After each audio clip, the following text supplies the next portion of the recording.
banking in business consultancy, which he applies when he advises companies on mergers and acquisitions, equity transactions, when he advises corporate boards of companies, where he has held chairman or non-executive director role. Throughout his career, Anthony has focused on private equity transactions and growth equity financing.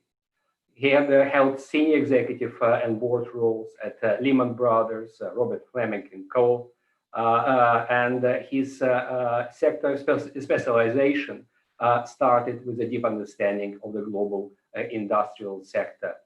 And Anthony is a managing partner and co-founder of Wyvern Partners, the London-based investment banking business. And he founded IPSX Group, which operates the world's first stock exchange dedicated to the IPO and trading of real estate companies.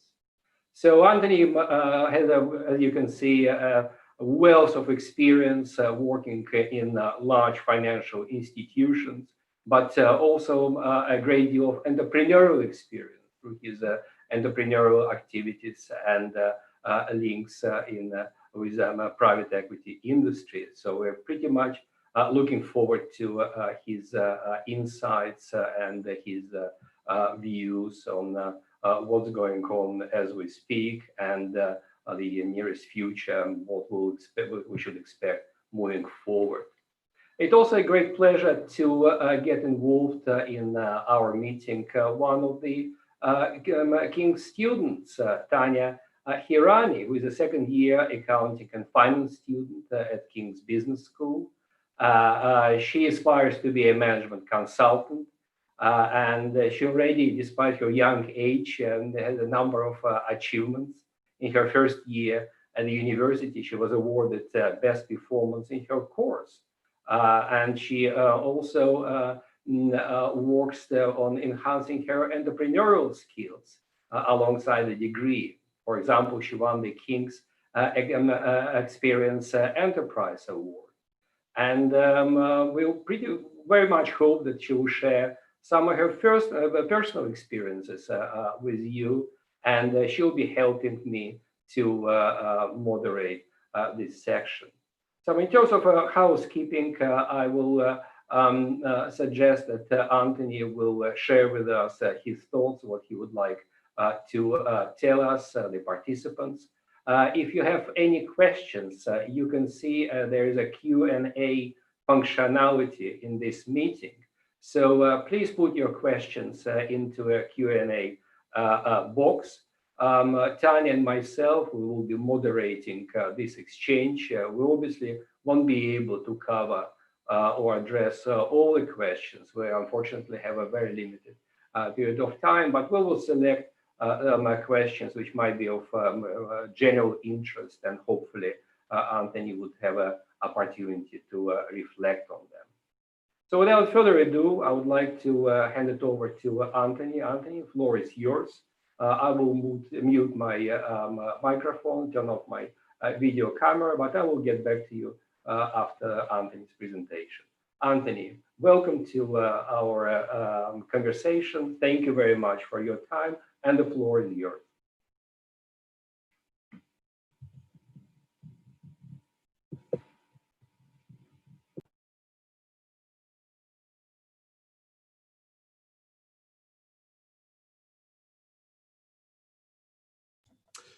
Okay, so Igor, thank you so much for your introduction, and indeed for everyone for inviting me to share some thoughts with you this afternoon.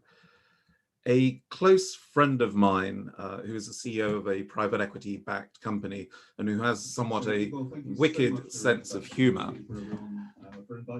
told me one day how he had been a little bit tired of being questioned by one of his private equity board directors as to the delivery of his business plan forecast. And so he got up to refill his glass of water and stretch his legs, and politely he offered to fill the glass of those immediately around him, including the individual who had been questioning his forecasts. So he turned to this individual and asked him if he would like his glass filled, and added at that point, half full as usual. So what you get from me, I guess, is that I'm a person where everything is half full. In fact, I should have said the half empty for the individual around the table, but half full is how I see things. And this afternoon, I have a question from you, if you want, about entrepreneurism. At one level, this is a discussion about pursuing startups, but at a completely different level, actually it relates more fundamentally to an attitude in life. And really an attitude which I think that I wish that I had embraced earlier in life. But as the old saying goes, it's never too late. And if in any small way I can encourage you to embrace an even more positive way of life than I am sure you currently do, then I will be overjoyed. As Igor says, I have a day job as an investment banker, and I like to think that I specialize in disruption.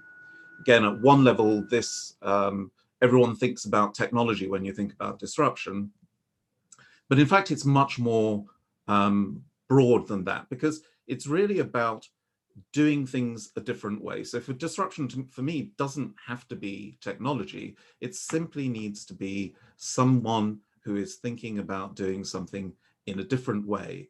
And that might be a better way. In fact, it typically is a better way, a faster way, a cheaper way, maybe even a nicer way to do things. So for me, this is what disruption is all about. And I think that actually that is what entrepreneurism is as well. So I consider myself to have been an accidental entrepreneur. Back in 2014, I remember coming out of a meeting with the CEO of one of the largest newspaper groups in the UK. I'd been pitching my idea for a startup to him, and I came out of there with a commitment from him and his company to support the idea that I had. And I thought, wow, this is absolutely amazing. You know, I've got into there with a piece of paper, nothing more than a piece of paper, and I've come out with a huge amount of money, or at least a huge amount committed to my plan. So I thought this must be really, really easy. And for the next 5 years, I continued to raise more and more money, and I continued to push water uphill. Happily, over a period of time, I got the help of a lot of people who had joined with me to try and deliver on this particular vision. But all that time, and again, this goes to the state of mind, I was worrying whether or not I'd got it wrong. And what would I say to people if I had got it wrong? And I did this whole thing, and I got to the end, and it wasn't quite right. And I think that this is something that happens quite a lot. So in my job as a banker, I advise a number of companies that are early stage companies as well. And I look at these entrepreneurs who are not immediate startup winners. They are people who have been working year after year after year to try and deliver the vision that they think is important to them and indeed makes a difference in the world. Funnily enough, one of the reasons why, as some of you may know, that I'm teaching a private equity module at the business school at the moment. Why did I change, or why did I think about teaching? Well, part of it was remembering sitting when I was at business school and looking at some of the lecturers. And at this point, I was a young investment banker, and I think filled perhaps with the arrogance of youth, and frankly, some poor thinking at that point. Because I listened to the professors sharing their views on finance with me at the school. And I thought to myself, well, look, that's all really great. But in truth, that's not what happens in the real world. So I think the truth is that this really sunk into me later in life when I suddenly realized that the practical world, what everyone was doing around me in the finance world, for example, was absolutely crazy in many ways, and that there were better ways of doing this. So the main point here is really that there are lots of industries out there where change has not happened. And the industry that I particularly focused on with my startup was the real estate world. As Igor says, I started a stock exchange specifically for the real estate world. in my case, the real estate world, I think, is widely perceived, and indeed, I'm not saying this, other people have said this, but I would tend to agree with them, is an industry which has actually not been touched for decades. It's decades of lack of innovation, decades of lack of change. And so there I was, wanting to start a stock exchange, in itself no mean feat, because there are very few stock exchanges in the world, and in the UK, really only the London Stock Exchange, the London Metal Exchange, and a couple of others. And my plan was that I was going to democratize access to real estate investment. In other words, I was going to allow everybody to be able to invest directly in real estate in the way that very big institutions are able to do today. I was going to make real estate the fourth asset class in the world. So at the moment, as you know, there are three mainstream asset classes. One is equities, another one is cash equivalents, and the last one is fixed income. And here I was going to change alternatives and bring out real estate, and I was going to make it into a mainstream asset class. Now, I'm pleased to say that actually, the journey, whilst being difficult in many ways, was one that was equally enjoyable. But the major point that I really want to get across is that, in truth, startups very rarely happen immediately. They happen, in the best cases, before the need for them to happen. And sometimes the sad fact is that those businesses actually don't get the opportunity to hit or to live until the point at which they become relevant. So I've seen countless businesses where entrepreneurs have looked at the future and decided the world needs a better way of doing something, and they've set about doing it. But either because it's just been too long to wait, and because doing a startup is often not a rewarding thing unless you happen to be making lots of money out of it, and all the time you're trying to fund it, and you're trying to manage different things that are hitting you, both in the business world and in the personal world as well. So, for example, one of the companies that I advise actually at the moment is a business that actually has devised a chatbot to provide financial advice. That's because financial advice is important for the world at large. So this is an impact investment proposition, but it is also a very tangible and necessary one, because what you find is that financial advice is very expensive, and financial advice is typically only given to individuals who are very wealthy. But of course, that's not the case. Everybody needs financial advice. And financial advice is one of those terrifying things that actually, because it's complicated and because it's so important, it's very difficult for many people to engage with. So this particular company has invented, or rather has developed, again, spending tens of millions of pounds in doing so, a chatbot which can engage with people and provide every one of us with financial advice on a scale which makes it practical to roll out to the population at large, with a cost base that doesn't mean that people can't actually take up that advice, and with a regulatory overlay, which means that it is safe and sound. And all of that needs time. So there's another sort of 6-7 year startup that actually today, again, amazingly because of the pandemic, where people are revisiting their digital strategy plans, these businesses are coming through.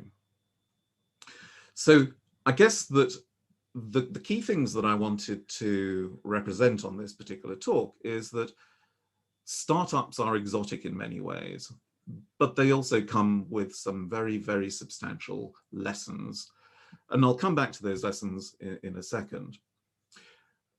Moving to the second part of this, which perhaps is actually the most important piece, is about how should you all be entrepreneurial? And how would I encourage you to be entrepreneurial in just about everything that you do?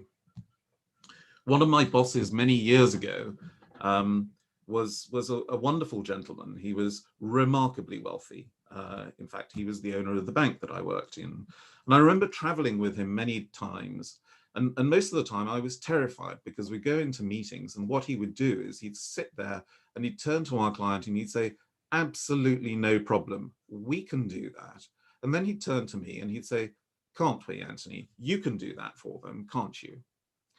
Now, most of the time I was thinking whether or not any of the things that we were promising were actually legal, first of all, and certainly I didn't think that there was any chance whatsoever that we'd be able to deliver them. But what that particular individual taught me was, if you set the goal really, really high, it is quite amazing how much achievement you can actually get to versus the goal that has been set. And obviously you would avoid the piece about the legality piece. So in other words, you do it correctly. So I think, you know, the important thing is that everything changes. And no matter how modern the technology is, and no matter how much it is adopted, the truth is that every business model, and frankly, just about every piece of life, constantly needs to be readdressed. And for me, that's about being an entrepreneur specifically. So a couple of things in terms of lessons that I think you should consider if you are considering being an entrepreneur. First of all, if you do want to do a startup, then accept that it's not easy to do this part-time. Understand that it's going to dominate your whole life, at least for a period of time. And therefore, you need to have a passion for what you're doing. And you need to be able to manage the challenge of anyone telling you that your idea is not quite as beautiful as you think it is. Be ready to take rejection after rejection. But if you truly believe that what you are doing is important to life and will win through, then my advice is, of course, to keep on doing it. Of course, you need to be quite thoughtful as to what you're actually embarking on and whether or not, in fact, this is something that can damage other things that are important to you. So life, of course, is an element of balance. So remember family and friends and health. And I would argue that, honestly, it probably isn't worth doing something if it will ever destroy any of those things. Remember that most people don't like change. It terrifies them that what they might be thinking or doing just isn't right. In fact, it might be entirely wrong. Time is everything, and if your idea is right, I think it will get to the right place. But think about this all in your daily life and have the courage of your convictions, whatever they may be. So maybe, Igor, if I can pass back to you and Tanya at that point, just having set the scene around, I guess, the fact that I'm a huge supporter of change. I'm a huge supporter of thinking innovatively, but I do recognize that it's not an easy thing to do.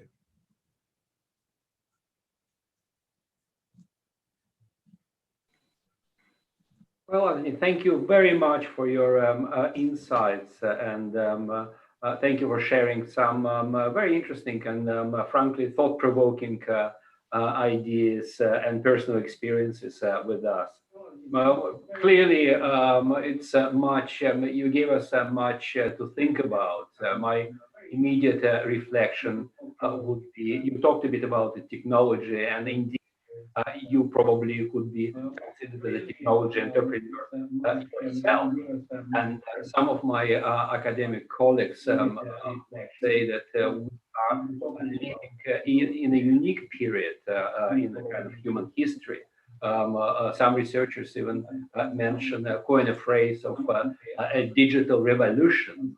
So not just, you know, a change or disruption, but a revolution, a revolutionary transformation, which of course creates a lot of opportunities, but also it would instill fear in some people's minds.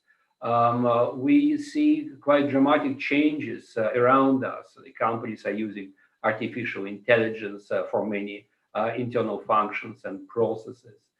Big data analytics requires very specific skills from employees and people engaged in it. So lots of our students would consider their future careers and kind of start doing some planning as we speak. What would be your kind of reflection on the future of work with regard to this technological disruption, these profound technological changes which are unfolding around us? Is it threatening? Is it going to lead to disappearance of certain professions? Would it require different levels of skills? So would it change profoundly the labor market for our graduates. What would be your kind of take on these quite fundamental problems? And sorry for pushing you down this line, but I think it's quite important for our students to have awareness of what to expect after the graduation from King's or King's Business School.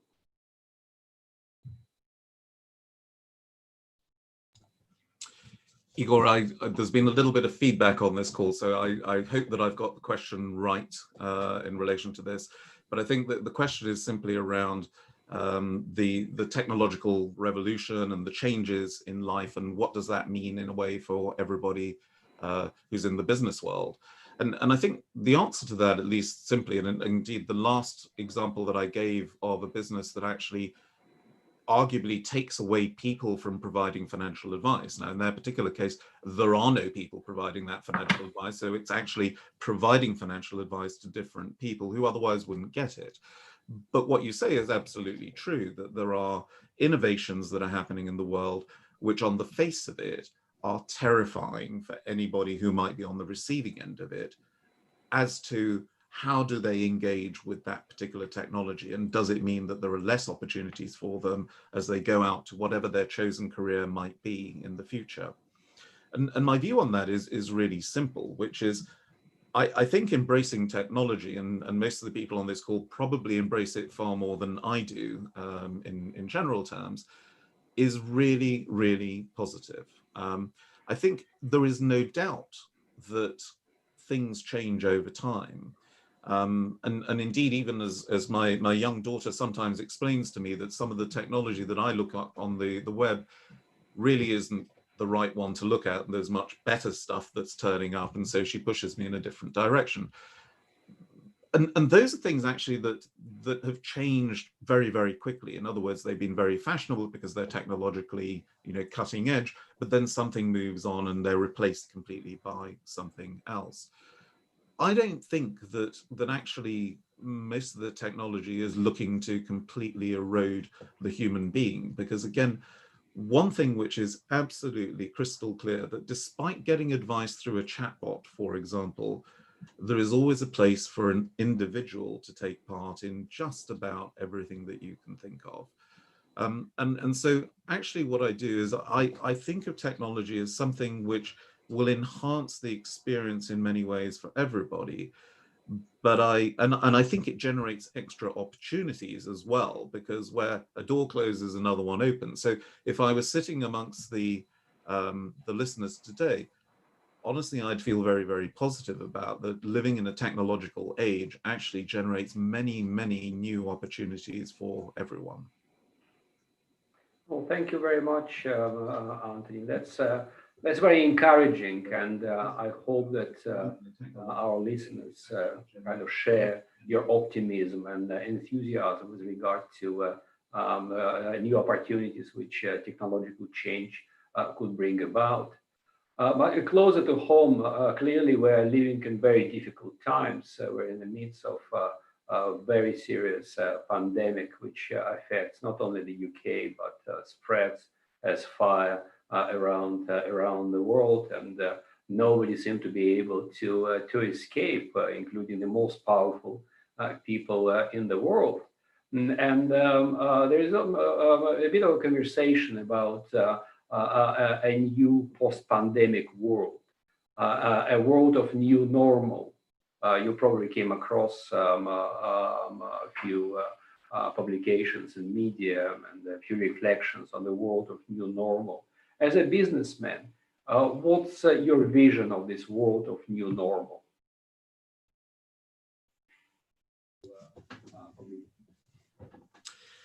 So what is definitely true is that there have been winners and losers already in this pandemic. And I mean that in a very sort of cold business sense, that companies are now thinking of how on earth are they going to position themselves going forward? And that's not just the hospitality sector thinking, well, how do we engage sort of people to people?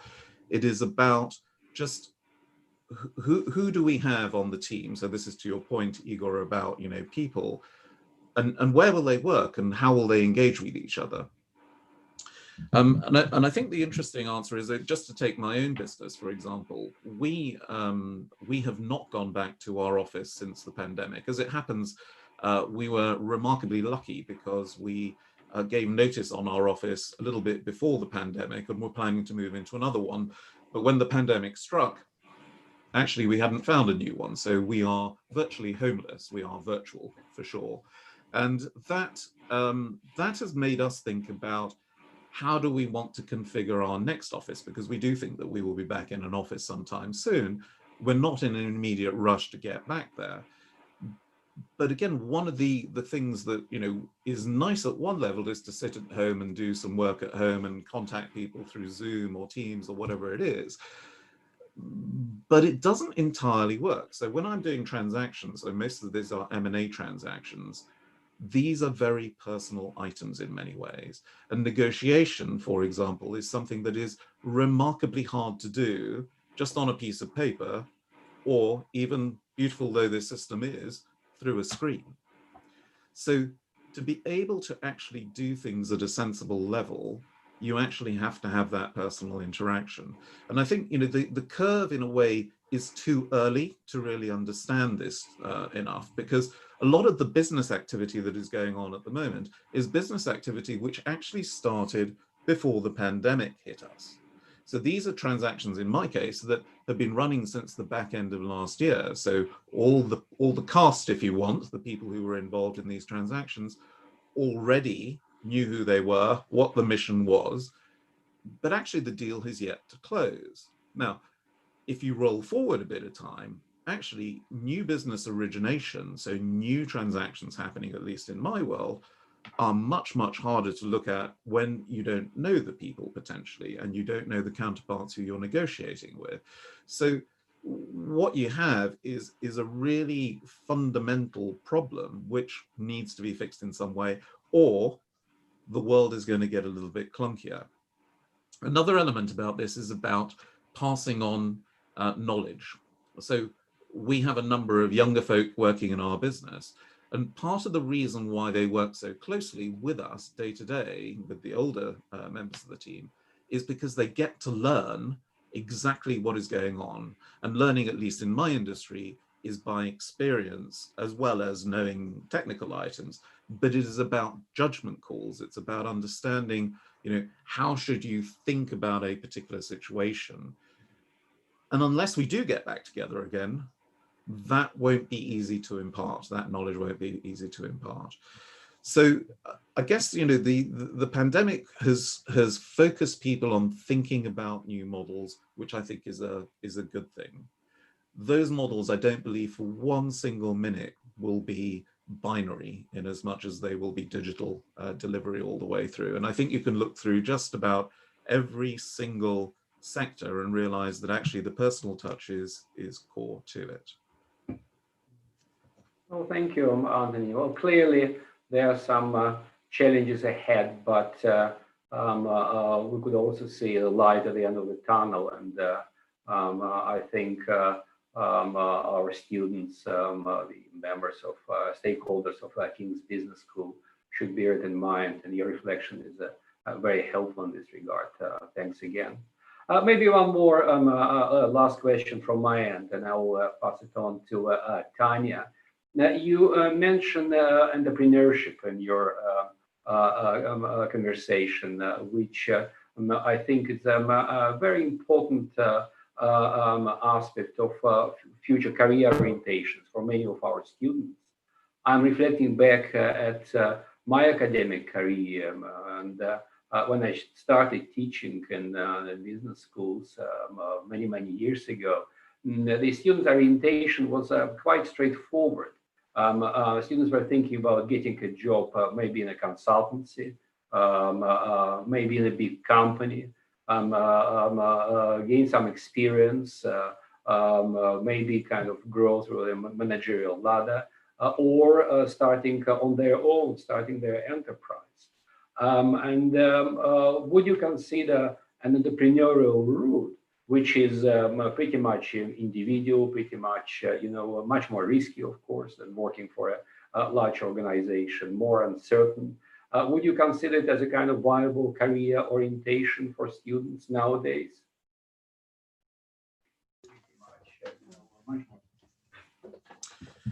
So it's a really, really interesting question. So I am probably one of the oldest entrepreneurs that you will find, since I started quite late in my career to go out and do something new. And of course, I wish that I had done it earlier in many ways. It's sort of partly dependent, of course, on what it is that you're planning on doing. So in my particular case, a highly regulated financial services company, which needs to raise a huge amount of regulatory capital before it earns a penny. So you can imagine that is quite a challenge as an investment case, saying, give us all your money and we will come true at some point in the future. And I think that is a quite extreme example, but for sure what happens in my particular case is you need the experience and you need the reputation and you need all these things in order to be able to execute on that particular plan. I think there is always a benefit for the more traditional entrepreneur to spend some time learning things. They may be bad things. They may be things that you think that actually drive you crazy in a big corporation or whatever. And I think also, if you're being realistic, because the vast majority of startups, if we're talking about startups, fail, either because the idea is slightly misguided, either because the money isn't available to do it, and it just doesn't work. And that's sad in many cases, because I'm sure that there are some phenomenally good ideas that have not been taken through to fruition, simply because the individual just couldn't bear any longer the stress of having to go in there, work like crazy, get paid nothing, and always fighting for that extra cash to drive forward the particular vision. That said, I honestly don't see why you can't go into entrepreneurial thinking early on. In many ways, arguably, it's much safer to do it very early on, because you perhaps don't have the sort of commitments that you might have later in life, which make it harder to make the decision to deviate from a so-called safe path. And that safe path might be, as you say, Igor, going into a more conventional consultancy or big corporate. But it's really about, what makes you happy, I think. And so I do sometimes envy, the fact that young people can actually go and do these things, because in our era, without putting us together too much here, Igor, I suspect it was harder for us to actually go on and be a startup person. In fact, I don't think anybody really did startups in those days, in truth. So this is a phenomenon that really is to do with the last sort of 10 to 20 years, in truth, I'm guessing. Probably more towards the 20 years if we're talking about, the Bill Gateses of the world. I don't know how long Microsoft's been going, decades, it's true, but not that many. And again, I was surprised when somebody told me, I think that the iPod had only come out, only 20 years ago or something like that. So I think that there is a benefit clearly of being able to get some formal training and to know what's the problem, if you want. And then if you become an entrepreneur after doing an element of that, then what you're looking to do is to break some of those barriers down. When I'm talking to people about sort of entrepreneurial activity, I'm always keen to try and encourage them to understand the challenges in particular, and this is a sad element, of raising the money to be able to do this, because very rarely can you deliver something without actually investing in it. And I take my hat off to all those people who actually have delivered great businesses with virtually no external help. What I would say, though, is the world, again, has changed. So because there is a predisposition now from a lot of people to see change, the opportunity now to get the right amount of capital backing and indeed sort of personal professional advice as to how to construct your business, how to manage it, because unless you've run a big business, you don't know how to run a business. So you're always learning. So it's always good to have somebody you can turn to. And again, I look at the business school and I think, actually, this is a wonderful place to get advice from all sorts of people, be it around the formal side of this and raising money and how does private equity work in my particular case, which is also including venture capital. But all around the school, there are people here who again, going back a few decades, would never have been in a position to be able to give advice to somebody on doing something quite as crazy as being an entrepreneur from day one.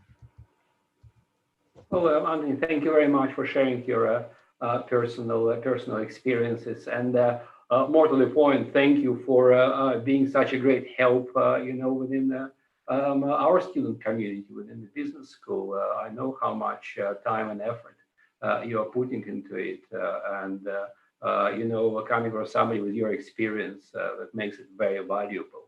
I feel there is a moment. This is a moment when I need to let you to catch your breath and maybe have a sip of water. And I would like to invite Tanya Hirani, who is our student, to share some of her experiences as a student in King's, as a student in King's Business School, maybe reflect from her own perspective on some points you made in your presentation, maybe ask some questions which she might contemplate after listening to what you have to say. So Tanya, over to you. Thank you so much, Igor. Thank you so much, Anthony, for the presentation. I still remember the time I attended your guest lecture in my capital markets module in the first sem, and there was so much to learn then and so much to learn now. So thank you. I do completely agree that experiences teach a person more than just education. And that's what King's Business School has also followed from my understanding in the first year. I got to participate in a lot of various activities to develop skills in real life experience. One of them being offered by the Entrepreneurship Institute, wherein I gained skills to develop an entrepreneurial mindset. So I, for one, do not have a startup idea. I don't think I'm going to be having one in the near future, but I decided to develop entrepreneurial skills anyway, because I was told that these skills are useful even when you're working day-to-day life, so that you can bring about small changes in your work environment and stand out. I got to gain skills of having disruptive ideas, of validating them through lean testing and avoiding failures in that manner. And most importantly, like you said, startups take time, they take passion, and a person has to learn to take rejections. That was one of the biggest things that the Entrepreneurship Institute focused on. And they taught us skills to build our resilience in the face of setbacks. So, yes, I completely agree with you that everyone should be having entrepreneurial skills, startup or no startup, because these are useful. And one should be resilient. And I think the skill of resilience is what has helped me get through COVID-19. And I'm sure it's been the same way for a lot of people attending here today. So thank you so much for sharing your insights on that. I do not want to take up too much time right now because I see a lot of questions in the chat box. Everyone's eager to ask you questions, which is why I'm going to try to pick out a few common ones that most people would want answers to and address them to you. All right. Anthony, are we okay to start with questions now?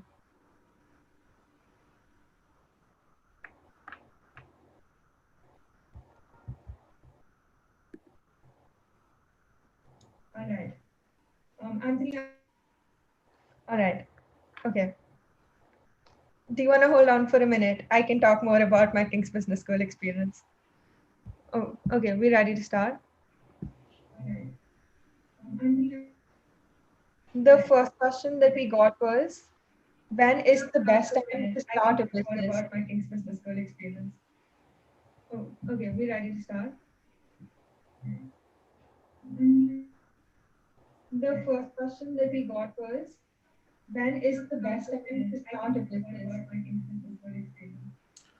I'm sorry, is that...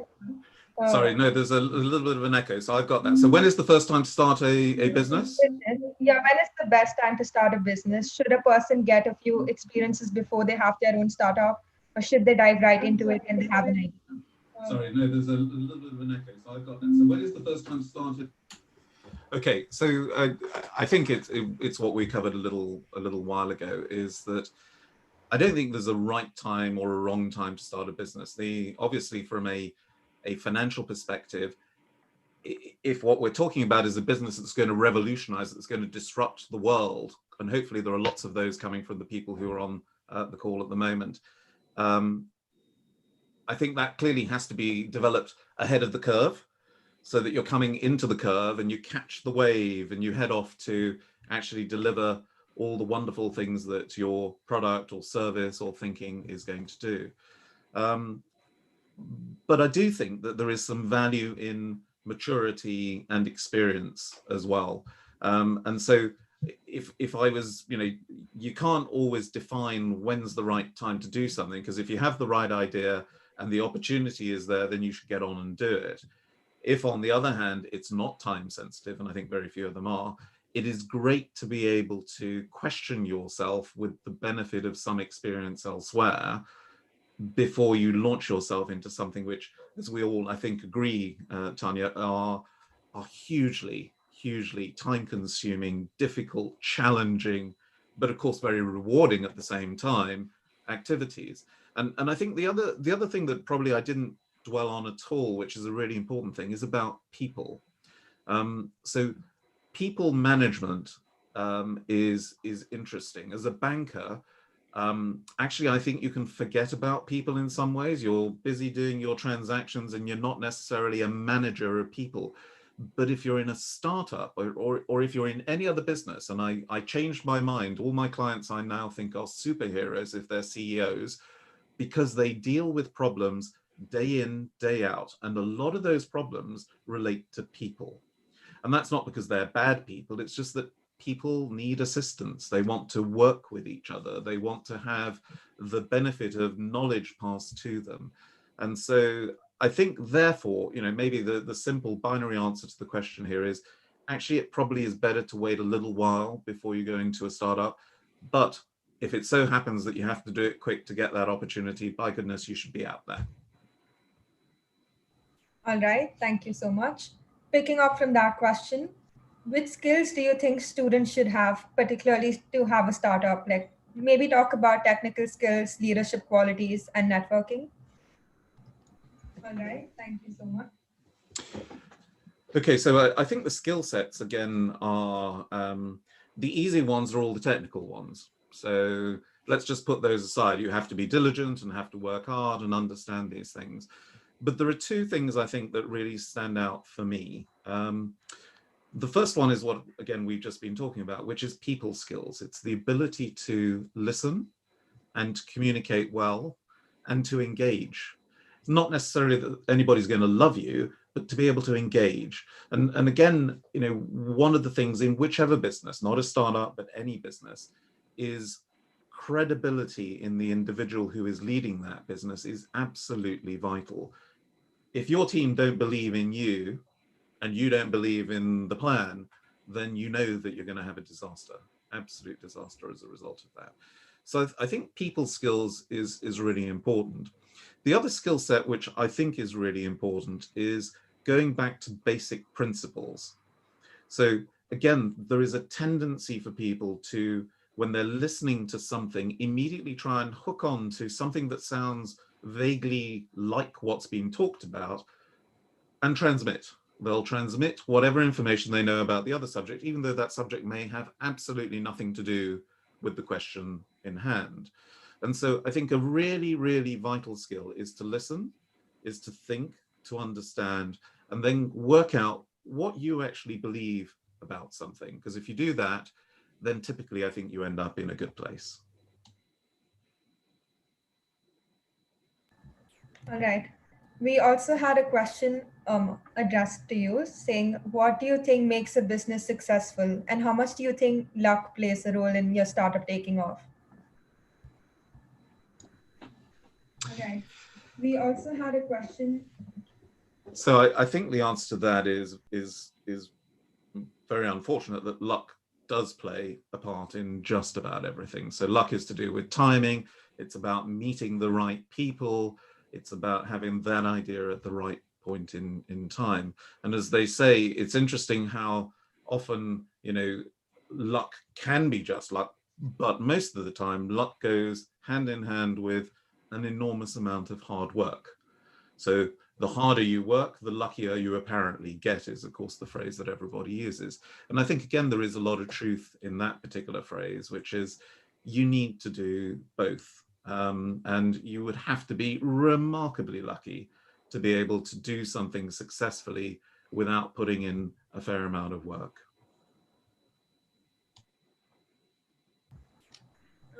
Yeah, thank you.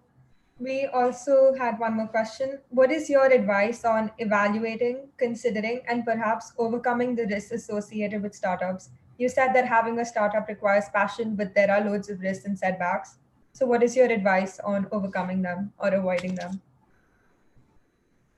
Considering and perhaps. It's a really difficult question, that one, actually. I understand the question, but the answer is quite difficult to give. Essentially, I think that the truth is that if you're able to try and test your startup whilst running alongside something else, in other words, it's a sort of part-time startup, the longer you can keep it as a part-time startup, then the better, because the more chance that you'll have in understanding whether or not it has a good chance or no chance of being successful. As I said earlier, however, a startup is a full-time job, and it is not necessarily that that you want it to be a full-time job. It's just that it is typically all-consuming. Often also because the vision sits within your head and not necessarily within anybody else's head. And so you're trying to deliver your particular proposition to the world, and therefore you are focused on it, and you're the only person. And in a way, often there's a danger that you're quite protective about this because you believe it has to be your way. But again, I think that's a good thing. I think it makes entrepreneurs in certain ways difficult to deal with because they need it to be their way. But it is their vision, and their vision, they should be open to thoughts. But fundamentally, that core vision needs to be delivered by the individual who starts it off in the first place.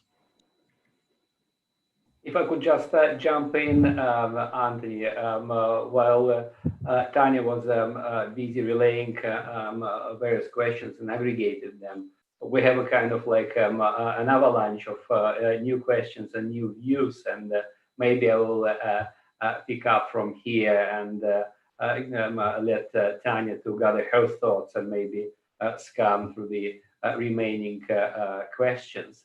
There are some even personal questions. For example, what was your biggest personal challenge during your real estate career, Anthony? Could you reflect on this?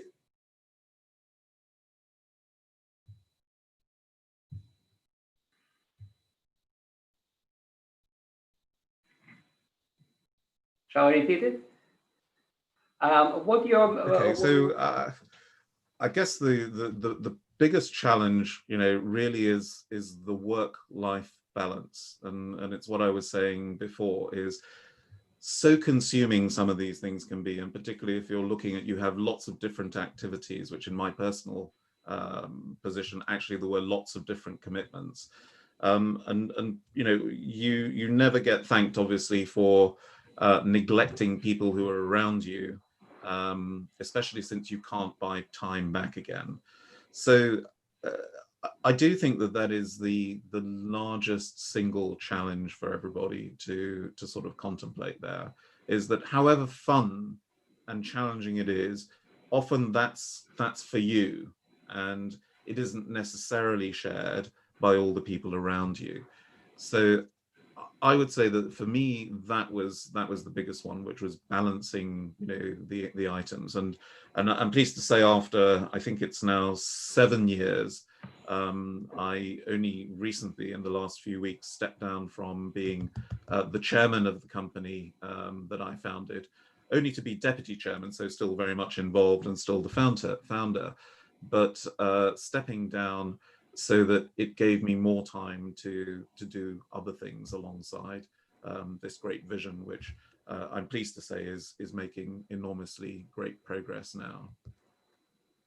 Well, thank you for sharing this personal observations. I think it's very important. There is a great deal of academic research on what the phenomenon of entrepreneurial burnout, when people literally spend 24/7 on developing their ventures, trying to put their ideas to fruition. But this issue of life-work balance is obviously very important and should be always on the back of everybody's mind. And thank you for your personal insights. It looks like our conversation about new normal and post-COVID world took traction with some participants. There is an interesting question which I would like to relate to you. Do you have any advice to an entrepreneur starting on their venture in this economic climate? Are there any specific things that should be particularly addressed by startups during the COVID new normal era? Thanks.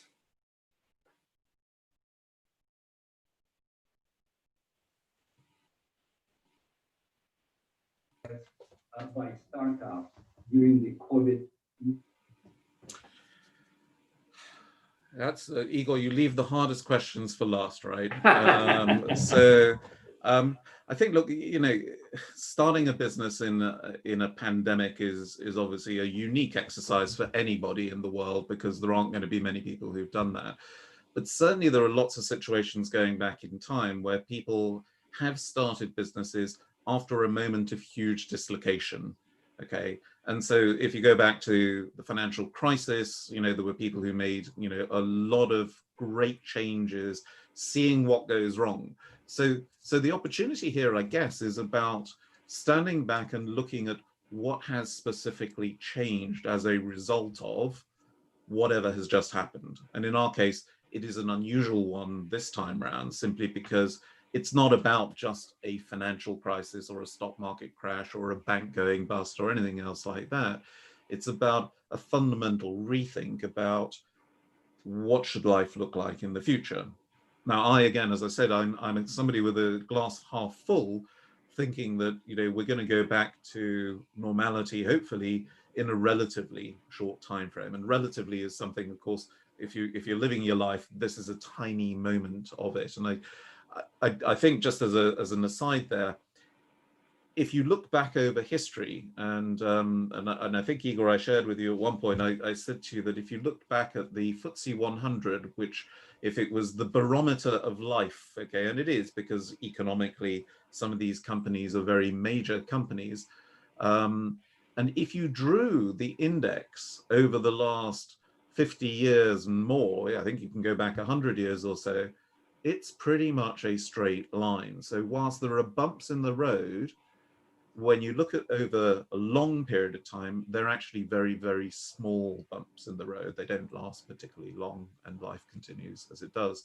And of course, I hope definitely that will be the case here. But the truth is that every time something changes, then there is an opportunity that emerges. As to whether or not you can capture the wave fast enough, that's another question, because to react to something, you'd have to be pretty smart to be able to get it out there quickly enough to be able to change.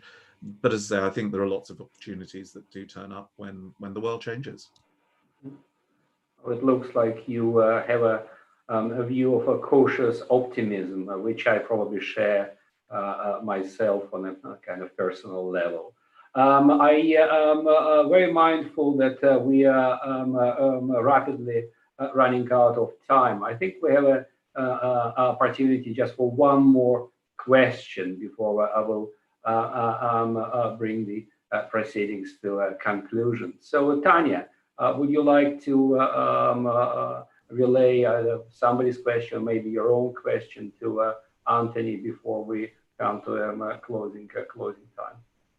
Yeah, I did see a really good question, which I think is my question as well as every student's question here.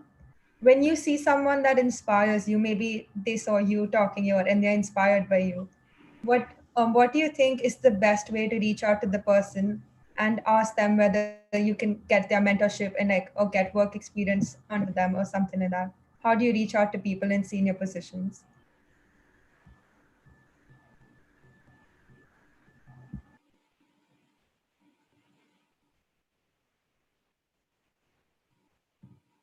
How do you reach out to people in senior positions?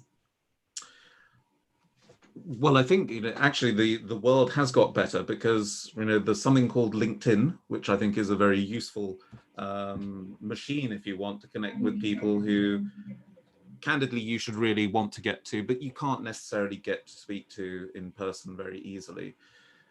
I think, you know, at least, and I hope that at some point in time, people may think that it's useful to talk to me. So, but in thinking about that, I'm always delighted when somebody comes along who is a fresh thinker, who wants to do something and shows that passion very clearly, and also shows, frankly, the bravery in a way to ask the question. Because I think, again, sometimes there's this image that, you know, you can't talk to certain people because they won't pay attention, they won't be interested, they haven't got time, what will they say? And I think, again, Tanya, it's a brilliant question because it comes right back down to what I was saying right at the beginning of this call, which is about my exhortation to you all to challenge in an appropriate way, in a respectful way, in a thoughtful way, but to challenge just about everything and think about how you can chart your own way in life. Because and I know that Harriet Green last week was saying pretty much the same story, which is you are all in a unique and really, really great position to go forward and do things which hopefully I will still be around in many years to come to be able to watch and think about what you guys have done. So I'd quite like to get your LinkedIn number so that I can contact you in the future and just remind you that you contacted me at some point many, many years before you delivered on whatever it is that you're going to do. Oh, thank you very much, Anthony. I think what you just said is rather inspirational, and our students or participants of this conversation should definitely bear in mind when considering their future career moves and how will they engage with people who might be helpful mentors or provide some guidance in terms of developing their careers. Very unfortunately, we are running out of time. So in the remaining few minutes, I would like to thank Anthony for his really inspirational talk. And I personally found it very insightful, very thought-provoking, and yet very optimistic, with a clear view of a future which is not as bleak as some might think in the midst of current difficulties and global health problems. So Anthony, thank you very much for being with us, for your thoughts. Many thanks to Tanya for being a student voice during this conversation, sharing some of her personal experiences and helping me to moderate this conversation. And thank you to all the participants. We have quite a number of people joining this conversation, asking very interesting, very important questions. And I hope you are as inspired as I was during Anthony's presentation.